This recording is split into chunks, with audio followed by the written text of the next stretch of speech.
കസ്തൂരിരംഗൻ റിപ്പോർട്ടിന്റെ പേരിലും കേരള കോൺഗ്രസും തമ്മിലുള്ള അവകാശത്തിന്റെ പേരിലും ശ്രദ്ധേയമായ ഇടുക്കി മണ്ഡലം. പി.ടി. തോമസ് പ്രതിനിധീകരിക്കുന്ന ഇടുക്കി മണ്ഡലം കഴിഞ്ഞ തവണ പി.ടി. തോമസ് 51.98% വോട്ട് നേടി.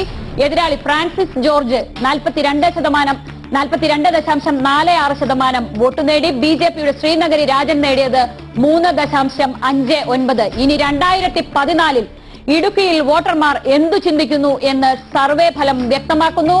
ഇടുക്കി UDF 46% വോട്ടോടെ ഇടുക്കി നിലനിർത്തും എന്ന് അഭിപ്രായ സർവേ ഫലം സൂചിപ്പിക്കുന്നു. LDFന് 42% വോട്ട് ഇടുക്കിയിൽ നേടാൻ കഴിയും.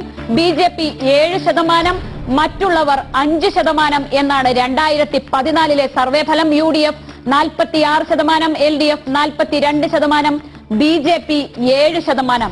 UDFന്റെ വോട്ട് ഗണ്യമായി ഇത്തവണ കുറയുന്നു എന്ന് സർവേ ഫലം വ്യക്തമാക്കുന്നു. കഴിഞ്ഞ തവണ 51.98% വോട്ട് നേടിയ പി.ടി. തോമസ് ആണ് UDFന്റെ MP ആയിരുന്നത്. ഇത്തവണ അത് 46% വോട്ടായി കുറയുന്നു. ശ്രീ M.G. രാധാകൃഷ്ണൻ, കസ്തൂരിരംഗൻ റിപ്പോർട്ട് ഏറ്റവും കൂടുതൽ ബാധിക്കപ്പെട്ട ഒരു മണ്ഡലമാണ് ഇടുക്കി. അതാണോ, സഭാ നിലപാടുകളാണോ, അതോ കേരള കോൺഗ്രസ് തർക്കമാണോ ഇവിടെ പ്രശ്നം?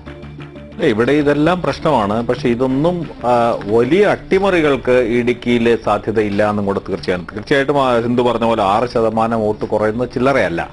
പക്ഷേ ഈ കസ്തൂരിരംഗന്റെ പ്രശ്നവും അല്ലെങ്കിൽ കത്തോലിക്ക സഭ ഇടുക്കിയിൽ ഉണ്ടെന്ന് അവകാശപ്പെടുന്ന ഒരു വലിയ സ്വാധീനവും മറ്റും അത്രയൊന്നും ഇല്ല എന്നുള്ളതിന്റെ സൂചനയാണ്. ഒരു വലിയ മാറ്റങ്ങൾക്കൊന്നുമുള്ള ശക്തി അവർക്കില്ല. കാരണം 10-25% പേര് മാത്രമേ ഉള്ളൂ എനിക്ക് തോന്നുന്നു. M.G. രാധാകൃഷ്ണൻ, UDFന്റെ വോട്ട് കുറയുന്നുണ്ട്, പക്ഷേ അതേസമയം LDFന്റെ വോട്ട് ഗണ്യമായി കൂടിയിട്ടുമില്ല. ബി.ജെ.പിയുടേതാണ് അല്പമെങ്കിലും കൂടിയിട്ടുള്ളത്.